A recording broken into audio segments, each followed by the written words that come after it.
7:03 odjechał dziś bez ciebie. Na peron chyba też trafiła mi zły. Dlaczego sama nie wiem. Podstępny czas zatrzymał nas jednego dnia,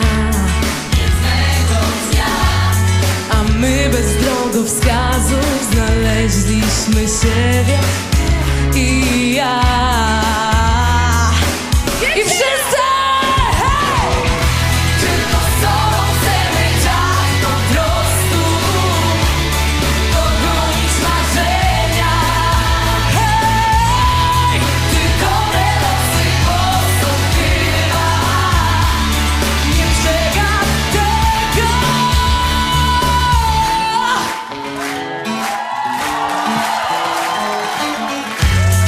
Zaspaną stację ciągle w głowie mam, i to jak w jednej chwili.